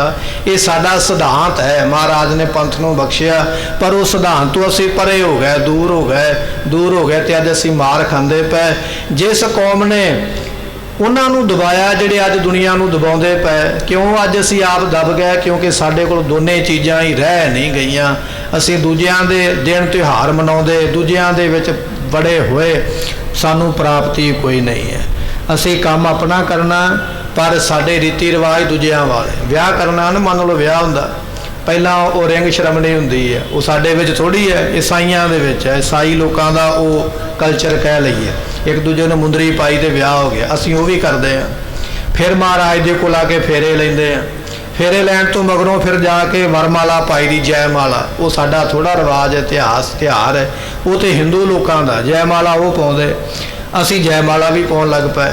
हुण बस कबूल है रह गया, ये भी होण लग पैना, हो जाना है, क्योंकि असीं किसी नूं नाराज़ नहीं ना करना। जे खुदा नाराज़ हो गया फिर की करांगे, उन्होंने भी तो मनाउणा है। सो ऐसी हालत साडी बन गई है। असीं शस्त्र तो दूर हो गए, शास्त्र तो भी दूर हो गए, गुरबाणी तो दूर हो गए, इस तरह शस्त्रां तो दूर हो गए। अज मार पैंदी चार चफेरे। जे पानी लैना तो तां धरना लाओ, जे कोई होर चीज़ लैनी है तो तां धरना लाओ। ये कल नूं रोटी बुरकी मूँह में पाउणी है ना, तो उहदे वास्ते भी धरना ही लाउणा पैना। बुरकी भी किसी ने मूँह में नहीं जाण देनी जे ऐसी हालत रह गई। सो रो विचार महाराज इत्थे रोज़ कहिंदे सूरमिਆਂ नूं, ये आपां इतिहास सुणदे आ ना, इतिहास सुणन दा मतलब यह है भी साडे वड्डे वडेरिਆਂ ने की कीता है, उन्हां दा की मारा मारियां ते अज असीं किधर नूं चले गए। अज ते सानू बस रोटी दा दाल दे, कोई आंदा मैं दाल देवांगा मेरी सरकार बना दिओ, कोई आंदा आटा दे दिआंगा मेरी बना दिओ, कोई आंदा मैं बिजली दे दिआंगा मेरी बना दिओ। दुनिया नूं राज वंडण वाली कौम अज आटे दाल ते बिजली बुजली के चक्करां विच ही तुरी फिरदी है। हालत हो गई साडी, इहो जिहे लालची मंगते हो गए कि अपना हक लैण दी बजाए मंग के भीख लैण वाली गल बन गई है। ये साडी हालत है। पर महाराज दे दो बचन सन, शस्त्र दा अभ्यास ना छड्डिओ ते गुरबाणी दे लड़ नूं ना छड्डिओ। तुसी दुनिया दे विचों कोई तुहानू जित नहीं पाएगा, तुसी दुनिया जित लवोगे। जिन्हां ने बचन कमाए उन्होंने काबल वर्गे किलियां ते झंडा चढ़ा दिता, उन्होंने जित लै। भावें इधर लेह लद्दाख नूं जाओ ना, तो महाराजा रणजीत सिंह दा जरनैल नाम भी जरनैल सिंह ही है भी जरनैल। तो कहिंदे भी ये पहाड़िए लोग जिते नहीं जाते, उन्हें जाके इन्हां दी छाती ते जाके झंडा गड्ढिया, ऐसा महाराज दा सूरमा गुरु का सिख। पर वो उन्हां दियां इतिहासक वारता ने जिन्हां ने बाणी ते बाणे नूं अपनाया। अज तो असीं बड़े डराकल, बड़े सहमे होए, बड़े कमज़ोर हो गए, क्योंकि बाणी ते बाणा दोनों ही दूर चले गए। शस्त्र भी दूर चला गया, गुरबाणी अमृत वेला भी दूर चले गया। सतगुरु पातशाह महाराज जी इत्थे कहन लगे भी बंदूक चलाउण दी विद्या भी दसदे भी गोली किवें चलाउणी है, क्योंकि अनाड़ी बंदा काम नहीं कर सकता, कारगर बंदा ही सिद्ध होंदा है। बंदूक चलाउण दी विद्या महाराज दसदे हन। गुलका हतै लश दे गेरी, सतगुरु पातशाह जी निशाना दसदे भी ओ थां ते निशाना ला, ते फिर इस तरह गोलियां बंदूक विचों चल के निशाने ते लगदियां हन। पिख पिख कलगी धर हर महाराज खुश हुंदे, जेड़ा निशाना ते वधिया लाउंदा ना ते बड़ी खुशी करदे हन। करे सराहन पुन चलवा, महाराज थपड़ा दिंदे, शाबाश बड़ा सोहना निशाना लगा, दोबारा फिर ला, दोबारा फिर ला, इस तरह कह के लवाउंदे हन। मान कमान गए सब हथ। सतगुरु पातशाह दसदे ने तीर किवें फड़ना, हथ विच कमान किवें फड़नी है, तीर किवें चलाउणा है, आप भी चला के दसदे, सूरमिਆਂ ਨੂੰ विद्या दिंदे हन। तान तान छोड़े बल साथ, सतगुरु पातशाह जी खिच खिच के उस वेले छड़दे हन। एक कृपाल मातुल नित हेरा, सतगुरां दा मामा जी, मामा साहब मामा कृपाल चंद जी कोल हन। सब हन विद्या देत वडेरा, वो भी सारिਆਂ ਨੂੰ सिखाउंदे, क्योंकि वो भी शस्त्र विद्या दे विच निपुण ने। मामा कृपाल चंद जी वो भी दसदे हन। अरूड़ कब वहर सुधारे, महाराज कहंदे भी घोड़े ते किवें चढ़ना, घोड़े नूं किवें भजाउणा, किवें रोकना, जंग मैदान दे विच वो भी सिੱਖਿਆ महाराज दिंदे हन। तोमर गए भरमाए प्रहर, हुण घोड़े ते चढ़ के बरछा किवें मारना, किसे दे वार आए नूं बरछा अगे करके रोकना किवें है, वो भी पातशाह जी दसदे हन। करे बुलावन देख मैदान, हुण मैदान विच दुश्मन दा जोर पै गया, उस थां नूं छड्ड के ਚੱਕਰਵਰਤੀ ਉਥੋਂ ਕਿਵੇਂ ਹੋਣਾ, ਦੌੜਨਾ ਕਿਵੇਂ ਵੀ ਦੱਸਦੇ ਨੇ, ਕਿਉਂਕਿ ਸਿਆਣਪ ਹੈ ਨਾ। ਮੌਕਾ ਵੇਖੋ ਜੰਗ ਦੇ ਵਿੱਚ ਵੀ ਕੀ ਬਣਿਆ ਹੋਇਆ। ਗੁਰੀਲਾ ਯੁੱਧ ਗੁਰੂ ਕੇ ਸੇ ਕਰਦੇ। ਗੁਰੀਲਾ ਯੁੱਧ ਤੋਂ ਭਾਵ ਹੁੰਦਾ ਸੀ ਕਿ ਦਮ ਨਿਕਲਣਾ ਜੰਗਲ ਵਿੱਚੋਂ, ਦੁਸ਼ਮਣ ਤੇ ਮਾਰ ਮਾਰਨੀ, ਚੰਗੇ ਆਊ ਲਾ ਕੇ ਫਿਰ ਜੰਗਲ ਵਿੱਚ ਵੜ ਜਾਣਾ, ਦੁਬਾਰਾ ਫਿਰ 2 ਘੰਟਿਆਂ ਬਾਅਦ ਅੱਗੋਂ ਪਿੱਛੋਂ ਗੇੜਾ ਕੱਢ ਕੇ ਫਿਰ ਆ ਟੁੱਟ ਕੇ ਪੈਣਾ। ਇਹਨੂੰ ਗੁਰੀਲਾ ਜੰਗ ਕਿਹਾ ਜਾਂਦਾ। ਮਹਾਰਾਜ ਦੱਸਦੇ ਵੀ ਸ਼ਸਤਰ ਕਿਵੇਂ ਚਲਾਉਣਾ, ਮੈਦਾਨ ਵਿੱਚੋਂ ਬਚਾਅ ਕਿਵੇਂ ਕਰਨਾ, ਕਿਉਂਕਿ ਬਚਾਅ ਕਰਨਾ ਵੀ ਜ਼ਰੂਰੀ ਹੈ ਨਾ। ਬਚਾਅ ਕਿਵੇਂ ਕਰਨਾ ਉਹ ਵੀ ਦੱਸਦੇ ਹਨ। ਕਵਾਇਦ ਤੁਪਕ ਕਿਰਪਾਨ। ਤੇ ਇਸੇ ਤਰ੍ਹਾਂ ਬੰਦੂਕ ਨੂੰ ਚੁੱਕ ਕੇ ਕਿਵੇਂ ਚਲਾਉਣਾ, ਕਿਰਪਾਨ ਨੂੰ ਕਿਵੇਂ ਚਲਾਉਣਾ, ਵਰਸ਼ਾ ਕਿਵੇਂ ਚਲਾਉਣਾ, ਆਪਣਾ ਬਚਾਅ ਕਿਵੇਂ ਕਰਨਾ, ਭਜਣਾ ਕਿਵੇਂ ਹੈ ਤੇ ਭਜਾਉਣਾ ਕਿਵੇਂ ਹੈ, ਇਹ ਸਾਰੀ ਮਹਾਰਾਜ ਵਿਦਿਆ ਦੱਸਦੇ ਹਨ। ਜਹਾਂ ਬਿਲੋਕਾਂ ਛਾਇਆ। ਤੇ ਸਤਿਗੁਰੂ ਪਾਤਸ਼ਾਹ ਮਹਾਰਾਜ ਜਿੱਥੇ ਛਾਂ ਵੇਖਦੇ ਉੱਥੇ ਬੈਠ ਜਾਂਦੇ ਹਨ। ਹੂੰ ਅਖੀਰ ਕਰੇ ਮਨ ਪਾਇਆ। ਆਖਦੇ ਚਲੋ ਭਾਈ ਸ਼ਿਕਾਰ ਕਰਕੇ ਆਈਏ, ਤੇ ਸ਼ਿਕਾਰ ਵੀ ਮਹਾਰਾਜ ਦਾ ਸਾਡੇ ਵਾਂਗੂ ਨਹੀਂ ਕਿ ਬੱਕਰੇ ਕੁਕੜੀਆਂ ਮਾਰ ਕੇ ਹੀ ਖਾਈ ਜਾਣੇ। ਸ਼ਿਕਾਰ ਵੀ ਮਹਾਰਾਜ ਸ਼ੇਰਾਂ ਦਾ ਹੀ ਕਰਦੇ, ਕਿਉਂਕਿ ਕੌਮ ਸ਼ੇਰਾਂ ਦੀ ਪੈਦਾ ਕਰਨੀ ਹੈ। ਤੇ ਪਾਤਸ਼ਾਹ ਜੀ ਇਸ ਤਰ੍ਹਾਂ ਸ਼ਿਕਾਰ ਨੂੰ ਜਾਂਦੇ ਹਨ। ਮਲਕ ਜਾਤੀ ਗੁਰਪ੍ਰੋਧਾ। ਸਤਿਗੁਰਾਂ ਦੇ ਨਾਲ ਬੜੇ ਬੜੇ ਸੂਰਮੇ ਇਹ ਚੱਲੇ ਨੇ, ਜਿਹੜੇ ਸ਼ਿਕਾਰ ਖੇਡਣ ਨੂੰ ਅੱਜ ਮਹਾਰਾਜ ਚੱਲੇ। ਉੱਥੇ ਹੁਣ ਜਾ ਕੇ ਕੀ ਕੌਤਕ ਕਰਦੇ ਜੰਗਲ ਦੇ ਵਿੱਚ, ਇਹ ਵੀ ਆਪਾਂ ਬਚਨ ਸਰਵਨ ਕਰਾਂਗੇ। ਅਤੇ ਗੁਰੂ ਕਾ ਲਾਹੌਰ ਜਿਹੜਾ ਅਨੰਦਪੁਰ ਸਾਹਿਬ ਦੇ ਕੋਲ ਹੀ ਹੈ, ਮਹਾਰਾਜ ਬਰਾਤ ਲੈ ਕੇ ਗਏ। ਉੱਥੇ ਮਹਾਰਾਜ ਨਗਰ ਕਿਵੇਂ ਵਸਾਉਣਗੇ, ਕਿਵੇਂ ਬਰਾਤ ਚੜ੍ਹਦੀ ਮਹਾਰਾਜ ਜੀਆਂ ਦੀ, ਇਹ ਵੀ ਆਪਾਂ ਇਤਿਹਾਸ ਅਗਲੇ ਦੀਵਾਨ ਵਿੱਚ ਸਰਵਨ ਕਰਾਂਗੇ। ਸਮੇਂ ਦੀ ਸਮਾਪਤੀ, ਭੁੱਲਾਂ ਦੀ ਮੁਆਫੀ, ਬਚਨ ਉਪਦੇਸ਼ ਗੁਰੂ ਕਾ ਹਿਰਦੇ ਵਸੇ, ਲਿਖਿਆ ਕਤਹਿ ਨ ਛੁਟੀਐ,